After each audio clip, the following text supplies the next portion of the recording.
All right, here we go. Great day, everybody. Incredible show coming up. It's Matthew Britt coming at you from Ottawa, Ontario. I'm really looking forward to this conversation. And as always, first, my good buddy, Mr. Jim Gale, down there in Central Florida at Gulf Landing, rocking the Freedom Farm Academy. It's great to see you, man.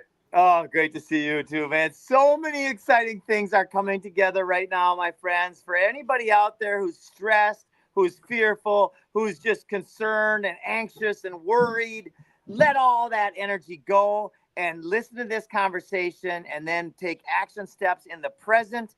And together, we're going to win this game, this war, whatever perspective you come from. Cool. Yeah. Matthew, I didn't realize you were a fellow Canuck. You're up there in Ontario, or in Ottawa. I am, yeah. Are you in Canada too?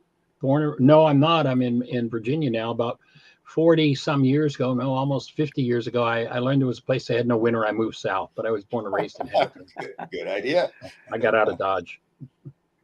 I actually moved to South Florida and then realized after a few years there, in the winters especially, only the rat wins the rat race, and it was time to get out of South Florida. So I'm in Virginia now. Nice. We have a teaching center in the Ozarks in southern Missouri. That's our home base, but at this point, my wife and I are living here in Virginia. Well, let's dive right in, Dr. Micheal Ryce. Why don't you first start off by telling everybody a little bit about you and what amazing things you're doing to change the world right now? Well, actually, I'm doing more to change myself than the world. That seems to be the focal point that really allows the energy to move into the world, since we're not separate from the world. But I've spent the last 45 years working with first century Aramaic language, which is the root language, interestingly enough, of 5 of the world's major religions. And it's not a religious language. It's a language, when I first ran into it, my original work was in the field of electronics with a side study in physics. And when I first ran into the Aramaic language, what clicked in my brain is, this is physics, this is physiology. And, I had been into naturopathic medicine, and that's one of my doctorates. And the idea of this being an energy system, the body being an energy system, emotions being energy, that, there's only one thing in the universe, it's energy. Lots of different people call it by lots of different names, but it's really one thing. So how do you understand how the principles work? And what I found was the Aramaic language had the technology thousands of years ago that we've lost in our culture. And the particular focal point that I went to in the Aramaic was the teachings of this man they called Jesus, but his name was actually Yeshua. Nothing to do with religion in what I'm teaching, but the work of forgiveness that he taught. And, you remember he was called the great physician, but a lot of people take him out of the category of a physician, that's exactly what he was, a physician. No different a physician than anybody you meet at the hospital or the doctor's office today. He knew exactly what he was doing. And people took him out of that category and put him in some miraculous, untouchable, well, you can't really do this, but he can. And the Aramaic was pretty much lost. And most of what we see in the Western world out of his words are Greek interpretations. They call them translations, but they're really not translations. They're so far away that they're interpretations. And if he sat in most places that talked about his words today, he'd say, it's all Greek to me. Because that's what it is. And forgiveness is an energetic technology for reaching inside yourself and removing whatever energies you're holding on to that never belonged. But because most people in the Western world are raised as very devout, religious, card-carrying members of the one world universal religion of blame, that becomes, of course, it's your fault, so I'll forgive you. I'll let you off the hook for what's happening inside of me. And if I let you off the hook for what's happening inside of me, I've done anything to change what's happening inside of me. So he had a specific technology with which he knew how to show people a way to collapse the constructs of their mind, collapse their perceptual constructs, drop into that which they've been hiding from themselves, the generational pain, drama, and trauma, and clean that pain, drama, and trauma out. So in a nutshell, that's the focal point of my work. We have a teaching center in the Ozarks in southern Missouri, a place called Heartland. We've actually been closed since 2019, and I've shifted over into doing one-on-one personal intensives with people. But we've had that center for about 35 years. And one of the things that we did is we had gardens. And when people came to study with me, we did a total fresh and raw dietary regimen. Nothing was cooked. Everything was as close to the ground as possible. It was fresh and raw. And we would teach people how to prepare that food. And so that was always a foundation point. We had gardens at Heartland, although I never personally got my hands in the garden. About 5 years ago, almost 6 years ago now, my wife's father became ill. He was in his 90s and got to the point where he couldn't live on his own anymore. My wife and I had traveled together for decades, and basically we traveled 6 to 10 months of the year. Anywhere in the globe we were invited. We did our workshops free. We paid our own expenses. And basically, when he got sick, we decided that instead of him going into a nursing home, we'd stop traveling. We came here to Virginia, where he lived, moved in with him so he could stay in his own home. And that when we got here, there were about 100 square feet of flower gardens in front of the house. Well, we started working in that arena, and we're now up to just over 5,000 square feet of garden space on the property, eradicating toxic lawns and replacing that with native species gardens. Working on taking care of the native bees, not the honeybees, but native bees and critters. When we first came, our 2 bird feeders, we'd fill them about once a week, and now we can fill them more than once a day. The bird populations increased that much, and so we got a little corner here. It's not a big space, but we're working on putting out. We do a radio show 5 days a week called Mind Shifters Radio, and on that we talk about you can't grow food on dirt. You've got to have soil. And here's what soil is. Most people don't even know what it is. They think dirt is soil, and here's how you make it. And here's how you grow food on it. And if you don't have that as your foundation, then you don't have health. I don't care what you do. You don't have health. If you don't have forgiveness, if you've never faced the generational patterns of rage and guilt and fear and drama that are produced from within you, then you can't have health, because those energies are energies that, if you think of this body-mind unit as an energy system, hostility and fear are energies that are off the mark for the system. They don't belong in the system. And the mind functions through every cell in the body. So wherever hostility or fear is stored in what we call the body, that part of the energy system, is going to be sick. It's going to be diseased, dis-ease. There's an energy there that doesn't belong. Not an entity out there to get us, disease coming to get us, but rather when we hold energies that don't belong, refuse to forgive, don't know how to forgive, don't know how to even access our own unconscious dynamics, then we're stuck in those disease states. So basically, what I've worked to do in the last 50 years is bring together a holistic picture of what do you need to do to step into wholeness and well-being. And it starts from the ground up. So the earth is part of it. And then when I ran into what you guys were doing, it's like, well, this sounds like we're just right in the same ballpark. And I wonder what I can learn. I wonder what I can share. And here we are, just a short time later. So I love it.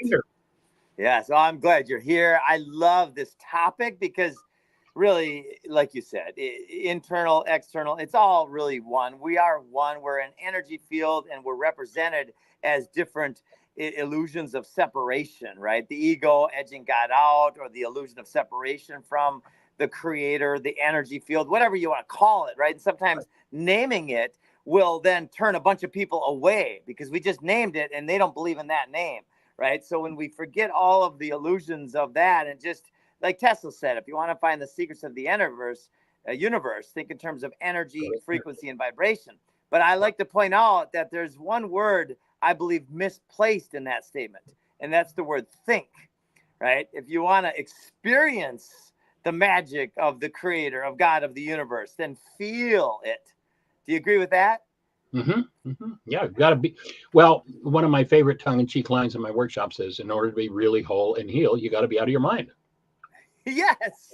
And we live in this little perceptual box. There's some interesting Harvard research that says that in a time frame where they can measure 10,000 measurable units of electrical activity in the brain, the max amount of data that goes into conscious awareness is 9 bits. And it's been estimated in that same time frame that we perhaps live in a 20 trillion bit world. So the mind becomes a reducing valve. And so 20 trillion bit world, 10,000 bits of information, 9-bit mind. And if something is resonated in our structure that brings forward some form of hostility or fear, and you don't know how to collapse that hostility or fear, you can't access the underlying dynamic to remove it from your structure, to get free of it. So we live in illusions. We live in constructs of the mind that are specifically designed to make sure we never experience the actuality of that in which we were created. Yeah, I love it. So every belief system, every judgment becomes a filter and a limiting structure. And it becomes literally the content. You know, many people think they see what's going, oh, I saw that happen. That's one of the biggest lies that's ever occurred. Nobody has ever seen anything through their eyes. That's a fraud.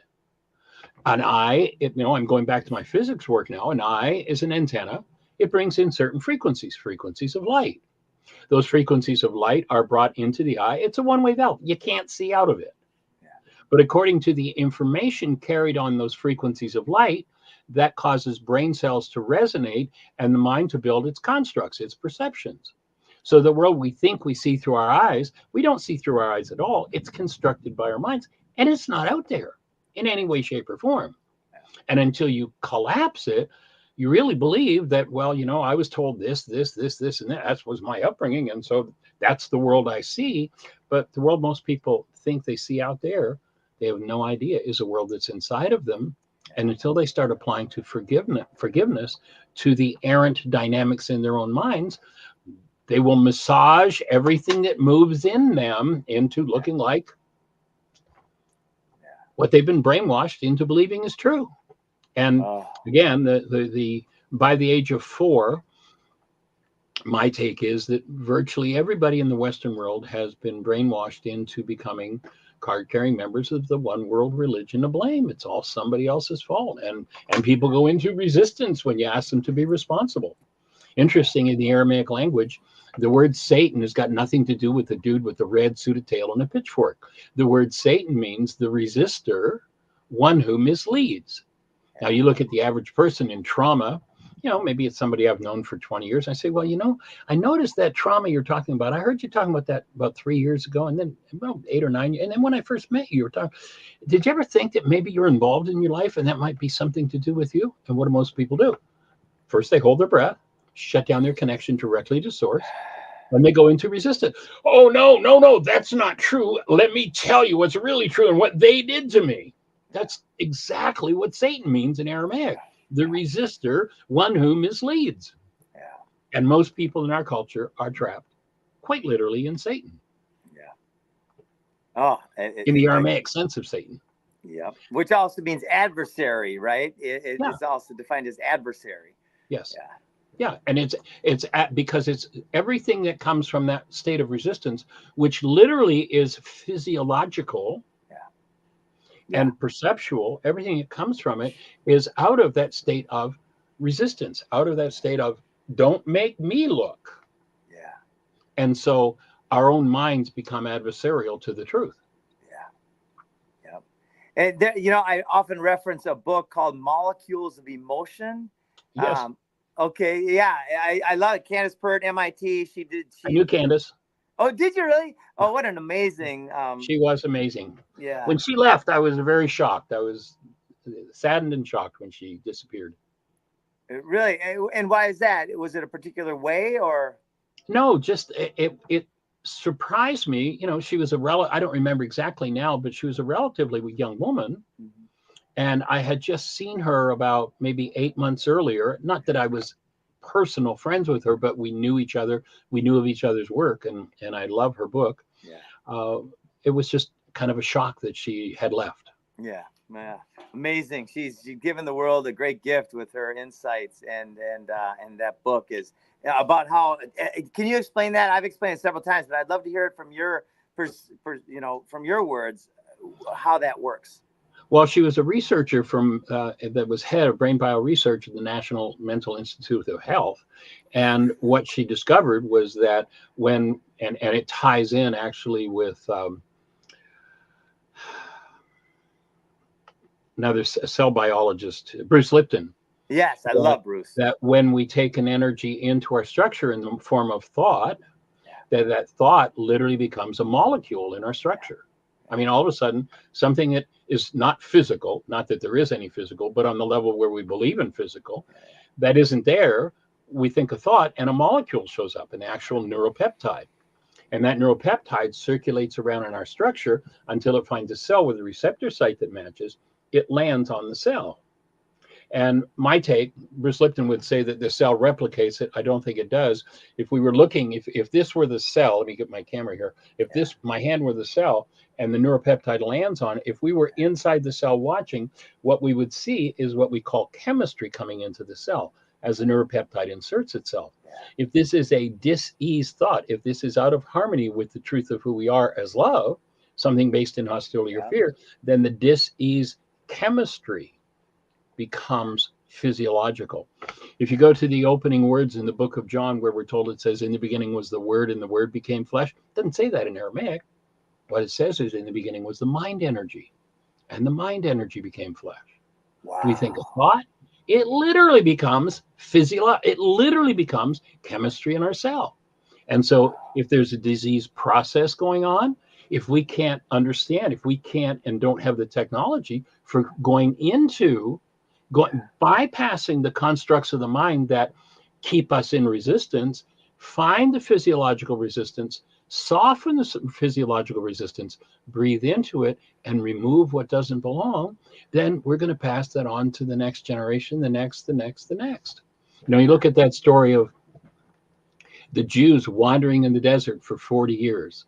Now, this is obviously a pretty bright group of people. They've written some great stuff about astronomy, and we're expected to believe that they got lost in a 35 square mile hot sandy place for 40 years. I mean, does that make any sense? No. The word desert there is a code word for the unconscious. Most people are about 40 before they look around and go, maybe, I've been through this 87 different times with 42 different people. Maybe I'm involved in my life. And they start to wake up. They come out of the unconscious state.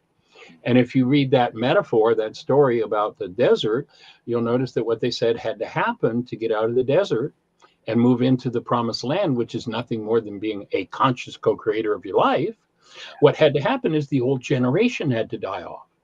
That doesn't mean everybody in old physical bodies has to physically die. The root of the word generation is genari. It means cause. All of the causes held in the mind, which is in the cellular structure, passed on from generation to generation, had to be faced and forgiven, removed.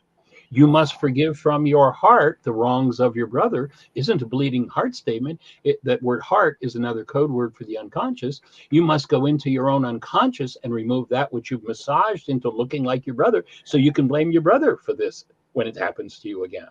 Right. So when you learn how to collapse that, then you get to forgive from your heart, from your own unconscious, that which you projected into your brain's image of everybody else and been able to point the finger at and blame them for. It's fascinating. I was actually listening to Bruce Lipton this morning, man. He is just still going for it. Yeah.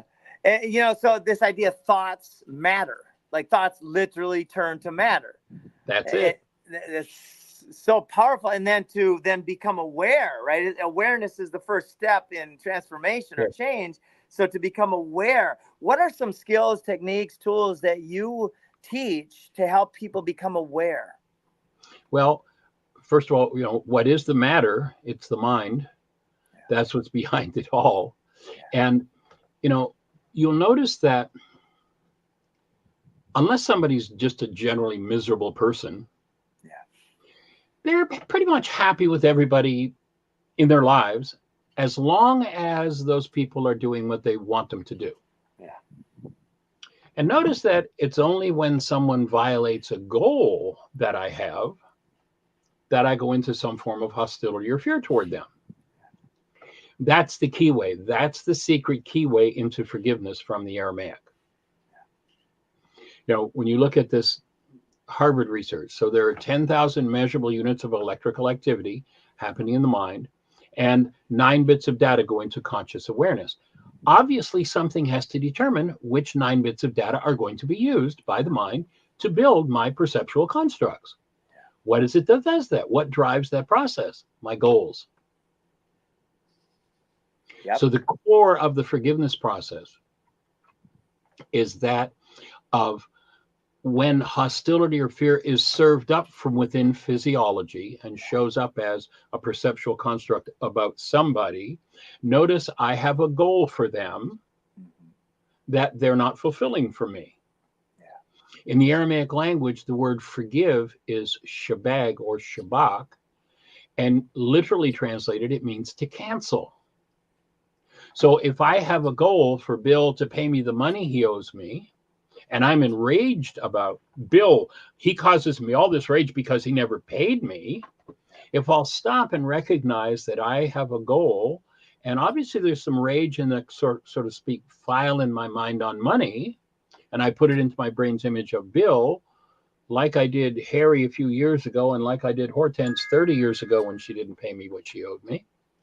When I recognize that there's a goal causing my mind to utilize the part of me that's based in this rage, and I cancel the goal, the construct my mind has made out toward or what I think is about Bill, that construct collapses.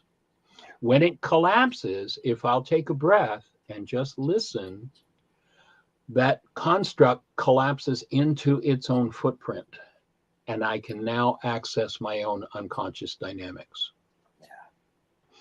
It collapses the function of carbon-based memory. It literally is a miniature near-death experience. You know, when people talk about a near-death experience, actually they're talking about a near-life experience. It's not a near-death experience. Most people, by entering into a reliance on and a belief of the perceptions of their mind, have entered into death. The truth of who they are doesn't function anymore. And if clinical death occurs, in other words, carbon-based memory and its constructs shut down, then one gets to experience themselves free of the constructs of hostility, fear, rage, guilt, drama, and trauma, because all of those things are energies generated by the mind. They're not actual in the world in any way, shape, or form. In the actuality, they're generated by the mind. When I cancel the goal and that construct collapses, I get to have a near life experience. I get to experience my life free of my mind. Just like the person who literally went through clinical death. Now, if they resuscitate the body, this person comes back and they're like, wow, did I have an experience? They've had a near life experience. They've tasted who they are without being lost in the constructs of their minds about themselves. You know, you listen to Yeshua 2,000 years ago, and he says, in order for you to live, you've got to die. In order for the truth of who you are being, you got to die to this self that's a construct in your mind that thinks you're a body and thinks you're, you know, you're this and you're that, and you have this business and you do this and you do this, and that's not who you are. That's got to go. And so I don't recommend people go out and chase a near-death experience to step into that. But every time you engage in first century Aramaic forgiveness, you have a miniature near-death experience, near-life experience, where you get to taste. Now, the mind is really fast, and it'll come up with its next objection really quickly. But if one enters into the practice, then they spend more and more and more time experiencing themselves as their actual nature, which is that of conscious, active, present love. And that includes all of us. I don't care who it is. Human life is love. That's it. Human life, best definition I've been able to come up with is human life is love flowing through a cell. If we don't have that happening, we don't have a human life. And just because somebody's got a human form doesn't mean there's a human life active in there. But there's a human life in there. And if we can activate it, the whole focus of my work over the last 50 years has been to support people in experiencing themselves as who they are without reference to their minds, being able to collapse their minds. Have you studied Dr. David Hawkins, The Power versus Force? I have not. I have some friends. I'm familiar with his book. I have some friends out in California that worked with it. Actually, the manuscript it's called the Kaboris manuscript. I'm the director of the foundation that is translating that manuscript. There was a group in California that did a test on it. Their scale is 1 to 1,000, and they came up with a number that the manuscript measured at 980. Yeah. And when they measured my book, Why Is This Happening to Me Again? They said the book was 920. But it's not something I've particularly gotten involved in. I am familiar with it. I asked because he takes that scale and he talks about love, and he shares the frequency, the energy of love. And what you said is, it makes me think of that. It's an energy system, right? There's shame and humiliation and rage and pride and these very low energy stucknesses. And then you get up to willingness and faith and courage. And then above that is love. And then this massive amount, you become an energy system, and then love is just pouring through you. And then it radiates and lifts up everything around as an energy system. Exactly. Yeah. One of the first things we do when I do the main workshop I do is called Why Is This Happening to Me Again? And people can go to my website. Unfortunately, I can't sell anybody a book. It's out of print. It can be bought fairly cheaply, usually on Amazon or eBay. But they can also go to my website, whyagain.org/book, and download the book free. And I think it's in 9 languages now on the site. So just whyagain.org/book and download Why Is This Happening to Me Again? And the whole focal point of that book is stepping into personal responsibility, recognizing who we are. When I do that workshop, the first question that either I or my wife, Jeannie, if she's introducing the workshop, will ask is, how many of you ever held a newborn child? And then we'll make a list. I usually work with a 4x8 whiteboard. We'll make a list of people's descriptors for the child. And it's always beauty and sweetness and miracle and love, words that are some variation on the theme of love. Yeah. And my offering to people is, that's what we are. It's not something we do. Yeah. We most of it, we're all born exactly the same. We all come in as the presence of love. We live in a culture whose specialty is to knock the experience of love out of us. And then they send us out the door at about the age of 14, 15, 16, 17, and say, now go find somebody to love you. Find somebody to love, as though love is a verb. And now the mind chases a false idea its whole life long, trying to find love, when what they're looking for is what is looking. They are the presence of love.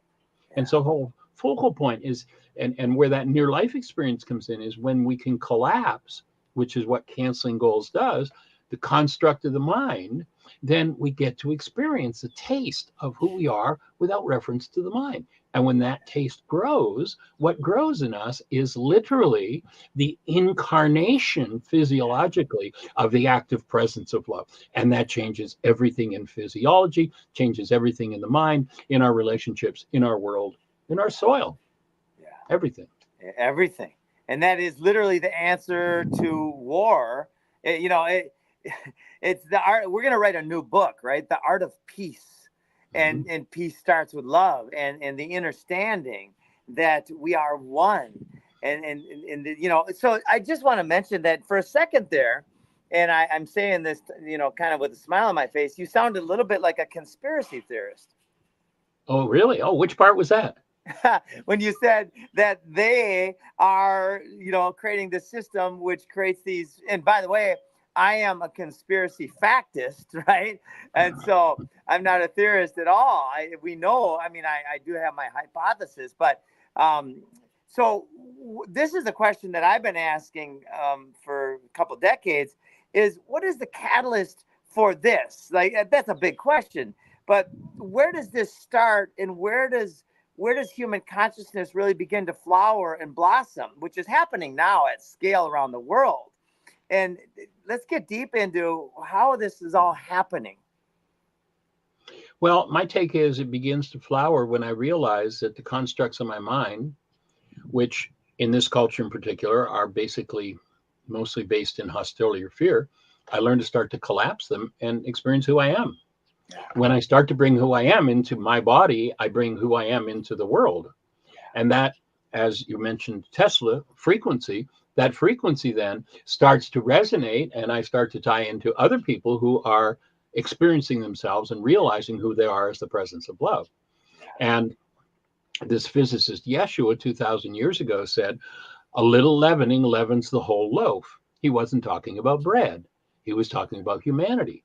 When enough of us incarnate in our physiology as the active presence of love, we will create a field that will, through resonance, because that's how frequencies work, through resonance, resonate that love, that presence of being that is in, I don't care, the person who's in the deepest drama and trauma is that active presence of love.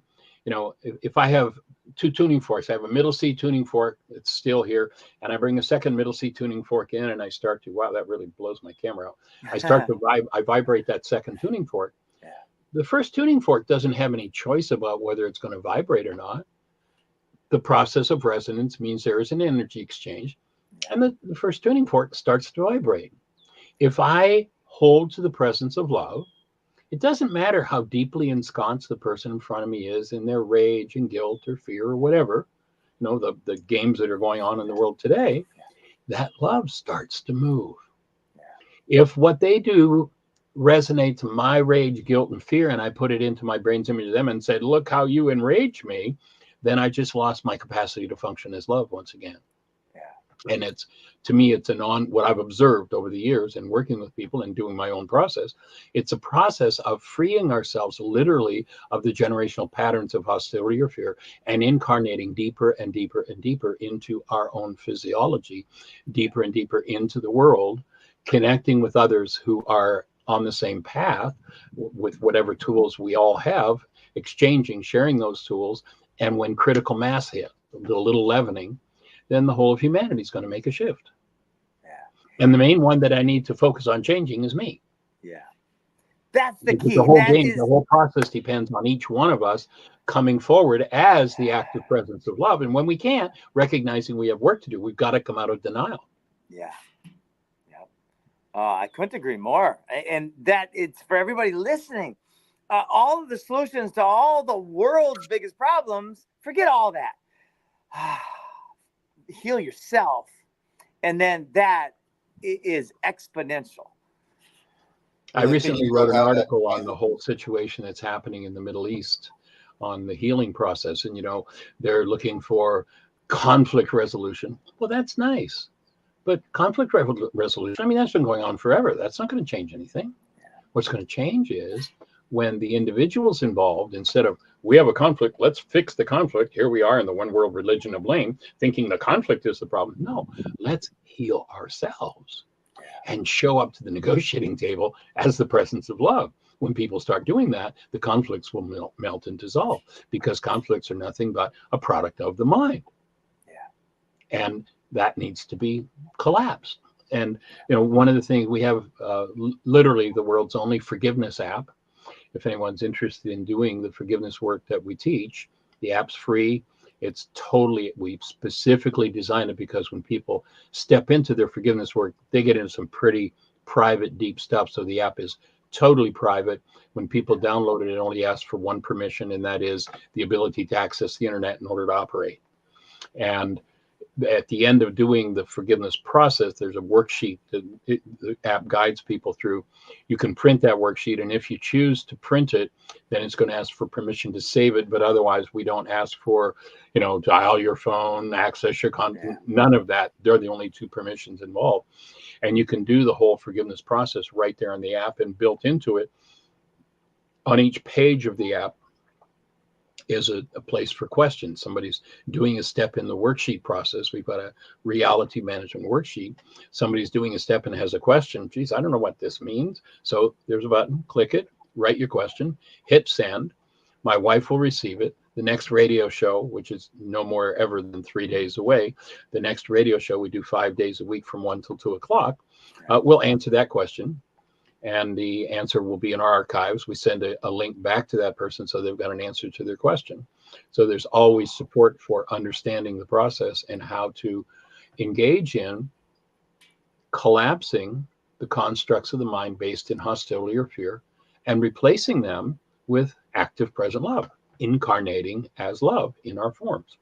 And doing things like when somebody is in that game of denial, And let's say, for instance, you try to serve them up something like a gorgeous, colorful sprout salad. What are they going to do? Get that away from me. If I take in all that vitality, I'm not going to be able to hide this pain from myself and blame somebody else. What are you trying to do to me? Once somebody steps into healing mode, then they're going to start throwing away the caffeine, the sugar, the nicotine, the junk food, the drugs, the alcohol. They're going to start throwing those things away, and they're going to be attracted to that which vitalizes and strengthens them, because you can't process through an issue from your own life or your bloodline. You can't process through an issue that is of a higher level of toxicity than the level of vitality that you have. Because the body-mind unit has this built-in suppress mechanism. You know, if I have a level 7 toxin, but I'm only at a level 5 vitality, my system will never, I can say, oh, I want to work through this rage. I want to get rid of this rage. I want to heal this rage. I want to deal with this rage. But I'm only at a level 5 vitality and my rage is a level 7 toxicity. If I open that up, literally, it could physiologically kill me. There's a built-in suppress mechanism. Not going to happen. But when I eat that sprout salad, when I connect with another being and vitalize them and they vitalize me, all of a sudden, I get to that level 7.5 vitality. Now, this is one of the most difficult parts of the process, because when I get to that level 7.5, man, I've been doing all the right things. I feel so great. I am on top of the world. I go to bed at night and I am flying higher than a kite. And then I get up in the morning and I wonder why I'm lower than a snake's belly. And there's all this trauma going on. What did I do wrong? No, you didn't do anything wrong. You're right on track. You just hit a new level of vitality, and now your mind can serve up to you the next level of what you need to heal. So understanding the healing process is a really key part of doing that, and being willing to keep going for what vitalizes, what strengthens. You know, there's an interesting story in the scriptures that talks about this, and there's this woman who has this 12-year issue of blood. Now, in that culture, a woman is the homemaker. This woman can't even, for 12 years, hasn't been able to go into her own kitchen because she's considered unclean. She can't even prepare food for her family. I mean, this is a really tragic situation for this woman. And what does she say? She says, I need to touch the hem of his garment. It wasn't about touching a piece of cloth. What she was saying is, I need to find someone with a higher level of vitality than I have, so that I can touch into that vitality and be supported, get my vitality up so I can process through whatever this is. And minutes later, her 12-year issue of blood is gone. And of course, the people who want to put it on him say, oh, look what he did. He did. No, it was her. She's the one who did the work. And each one of us have to take on and do our own work. And without understanding, there are a lot of pitfalls. And so the idea of what I've been working with for the last 50 years, particularly the 44 or so that I've been working out of the Aramaic, is showing people how to get to that gateway, how to get to that place, and understand the pitfalls that are going to come. Like, you know, gee, I'm doing everything right and everything's wonderful and I'm on top of the world. And the next morning I am in the worst emotional, mental, conflict-ridden state I've ever been in. Well, that's part of the healing process. If you don't know that, you're in big trouble. Because what will happen to the person who gets up in the morning, if let's say their addiction was rage, and they get up in the morning and get that, then they're going to go off raging. Or if they're alcoholic, they're going to go off, oh, all I need is a drink. I need to cover this up. As opposed to, no, I need another sprout salad to vitalize me and process through this energy. That is my disease. And we have to own our diseases in order to free ourselves from them. So again, you know, it starts from the ground up. That's to me why the food aspect is so important, and people being able to grow their own foods. You know, if you have a field where you spray 10 gallons of glyphosate on the field to make sure everything is sterile, that it's totally, completely dead, and then you plant seeds, there is no life in that soil. How are you going to get life into that food? It's a business model. It's a game.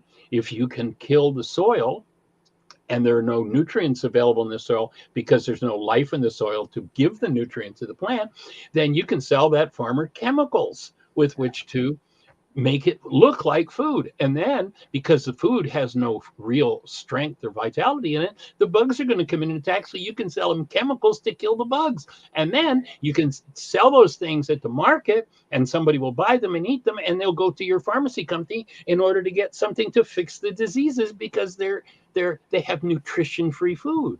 Yeah. I mean, the whole system is so insane. And it's all, we need to be holy. Yep. And the Work fact, on every aspect of it, not this, but every aspect of it. every aspect of it. And the fact that BlackRock is really running the show and a computer at BlackRock is the one that makes the bets in our financial world. I think there's something really incredible about that. Matthew, did you had a thought you were going to say something?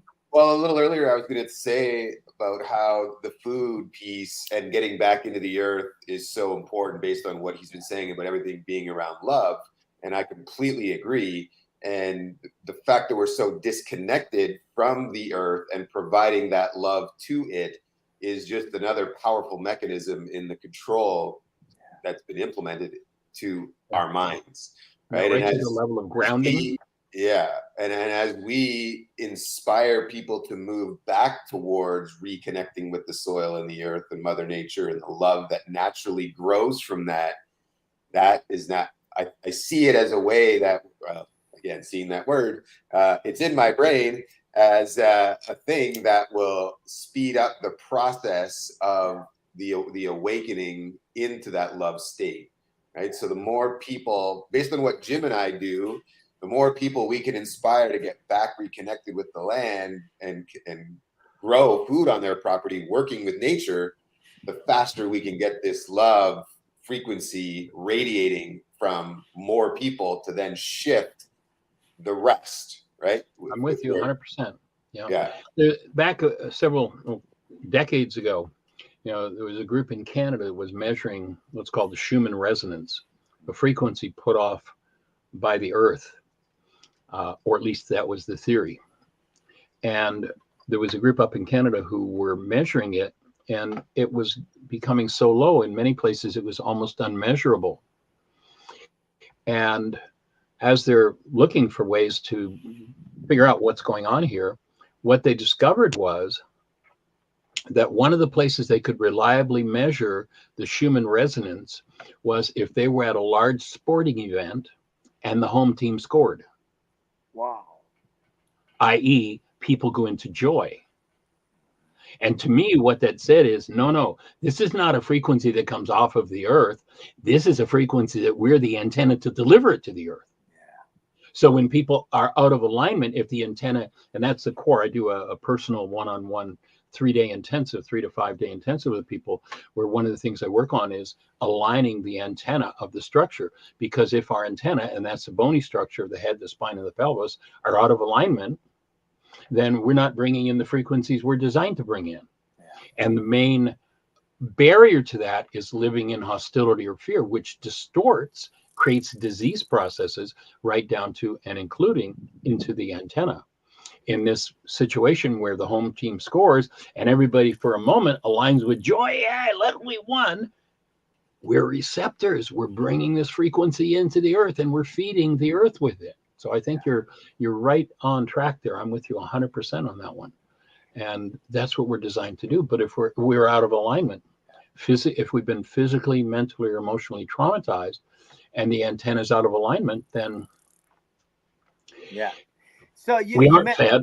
We don't bring in the frequencies that are needed. If let's say a particular part of the antenna brings in the frequencies that the liver needs, and that kid's, say, dropped on their head and their neck is cranked, and that part of the antenna that feeds the liver is out of alignment, then they'll surge the liver, they'll drug the liver, they'll replace the liver. But it's like a light bulb. If there's no energy coming into it, of course, it's not going to work. Doesn't matter how many times you replace it.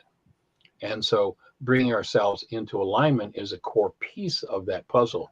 And that's the core of the quantum still point energy that I do as an intensive.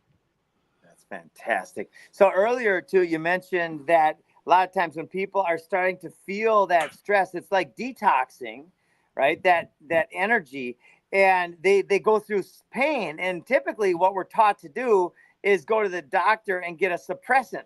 get something to drug and mask the pain, the symptom. Shut it down. Yep. And David Hawkins, and he described one of his transitional moments or times when he said it was the most painful experience of his life. And I went through that about 2 years ago. And what I did, I don't ever, if I break my arm, I'll go to the doctor. I think mechanically they're fantastic. When it comes to pharmaceuticals, I think it's a travesty, and it's part of the reason the world is suffering.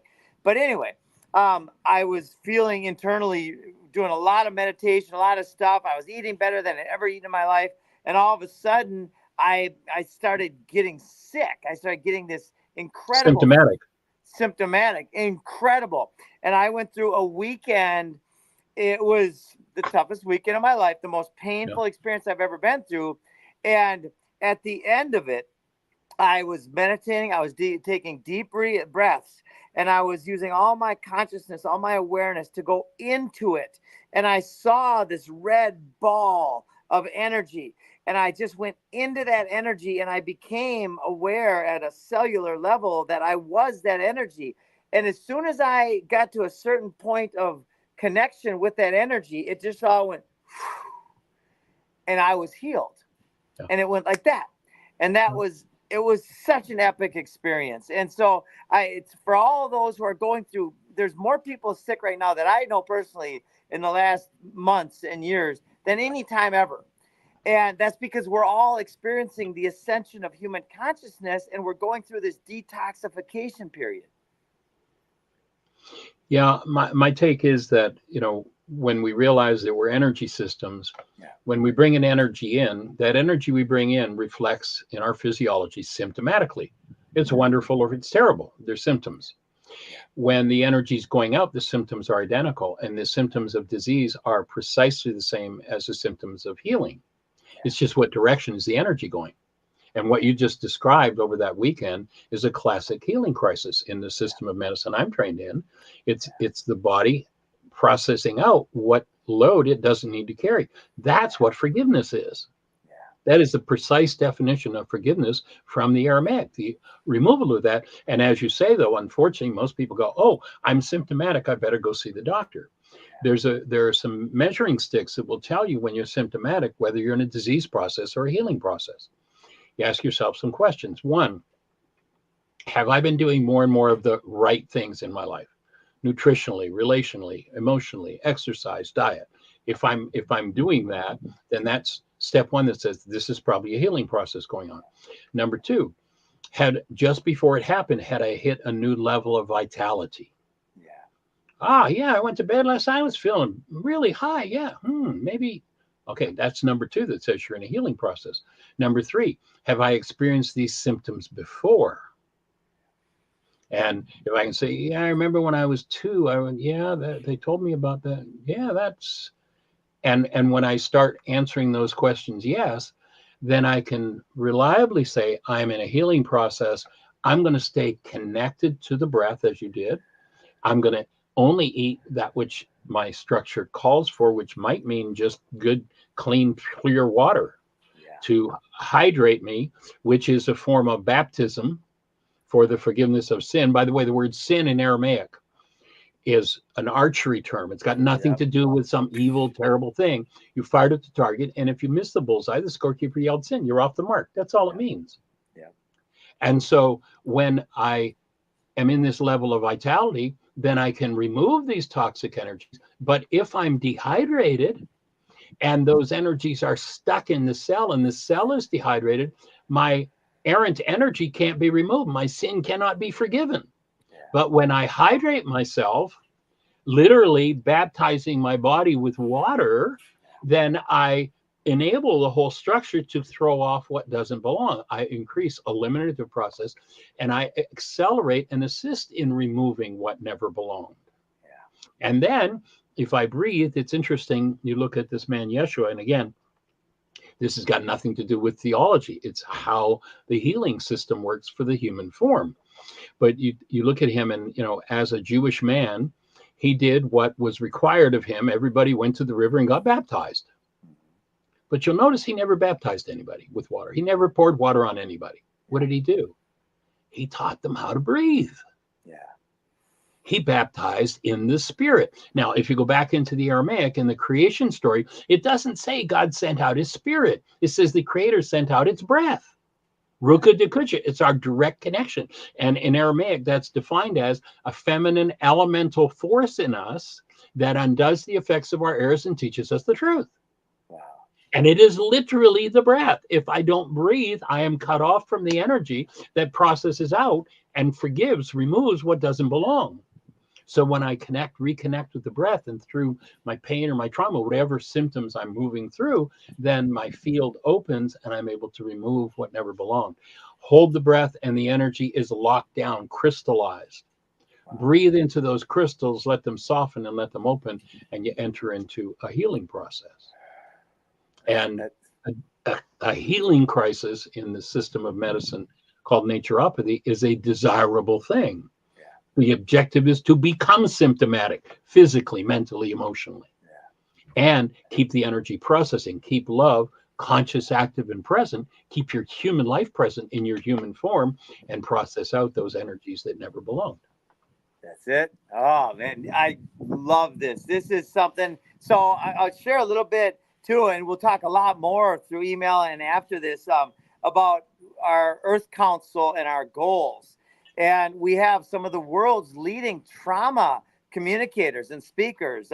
Theo Fleury, who was a 6-time world champion in hockey, and he was raped many times as a young player, suffered great trauma.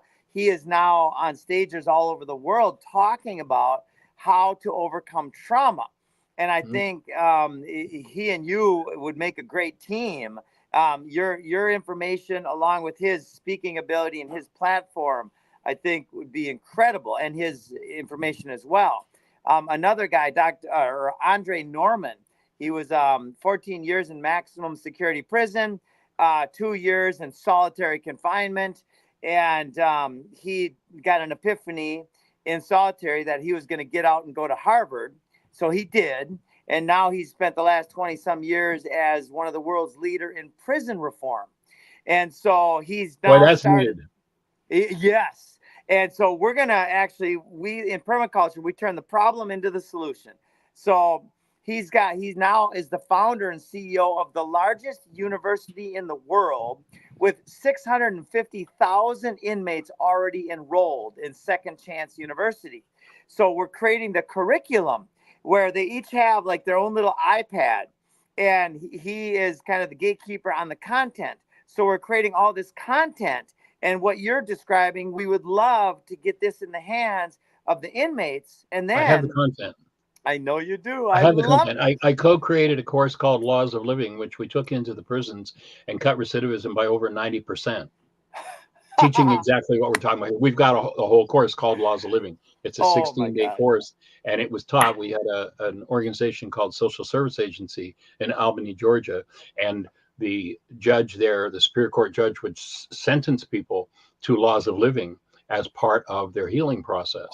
And we cut recidivism by over 90% until the sheriff's jails were empty and there was no money, and he got it kicked out because they get a per diem rate from the state. And if they got nobody in their beds, they don't get their per diem.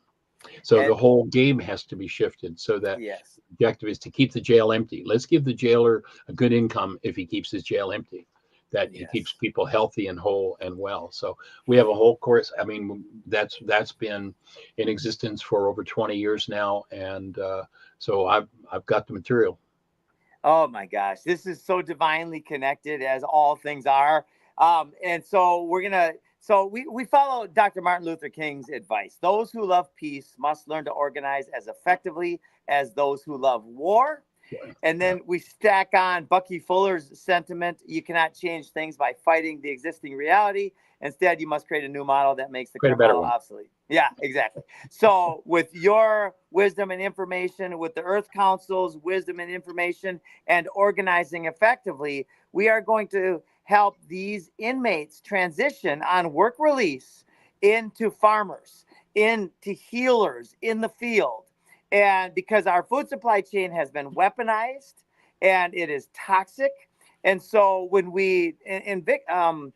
Henry Kissinger, 50 years ago, he said, In 1974, he said, if you want to control nations, control energy. If you want to control the world's currency. If you want to control people, control food, right? So this is the strategy spoken by the man who met with every U.S. president since his time.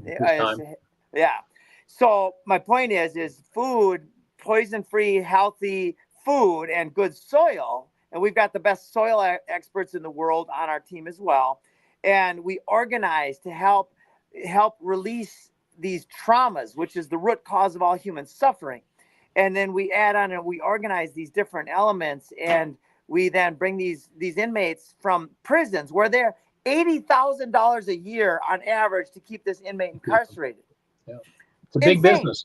It's a big business. Big business. You'll notice that a couple of administrations ago, they rid the world of private prisons.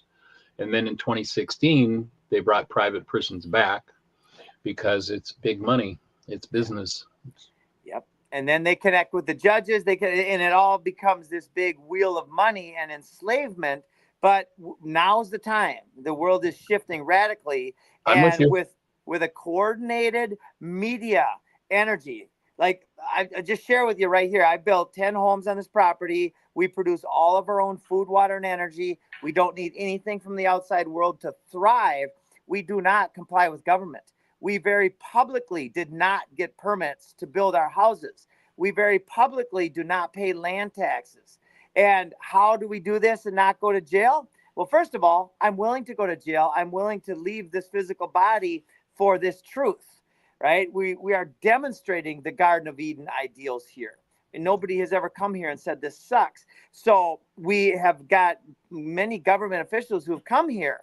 And by the time they leave, 100% of them are with us because there's nothing to argue with. We're simply doing it. Yeah, it's true. That's awesome. So, my friend, I'm so thankful that we've connected. Everybody listening, please check out whyagain.org/book for Dr. Micheal Ryce's incredibly valuable information. And my friend, I'm very excited to collaborate with you, bring you on as an advisor to the Earth Council. Content, your content is really, really important, as you know more than anybody. So I just want to thank you. And if anybody if this conversation is making sense to anybody and they want support 5 days a week from 1 till 2 o'clock Eastern time, they can simply call into my radio show, Mind Shifters Radio, and ask questions or be engaged. Our show's been going on now for 14 years. We're in our 14th year, 5 days a week, an hour a day. Actually, it's 2 hours a day now. Last 4 or 5 years, we've been doing 2 hours a day. And all they do is call on their phones. Most people have got unlimited long distance. It can be done on computer, but just dial into 563-999-3581, 563-999-3581 from 1 till 2 o'clock. And we'll have a conversation. If anybody's got any questions, needs help, support in these tools, it's there. Our website is about 20,000 pages. You can do the forgiveness process right there on the site. Our YouTube channel, I don't know, we've got hundreds and hundreds of videos. We've got over 5,000 hours in our archives in the radio show. And basically, all of that content is just this conversation going forward with every detail that we can come up with, every tool. There's a whole series of different tools. Why is this happening to me again? Leads to healing through relationships, leads to communication. Did you hear what I think I said? Leads to codependence, to interdependence, leads to empowered to heal, leads to, about 20 different workshops, each one with a different set of how-to tools achieve that result. So it's all there and it's all available. And we do everything we can as freely as we can. And so, people who want to participate and support us can pay for it, but otherwise it's all there free as well.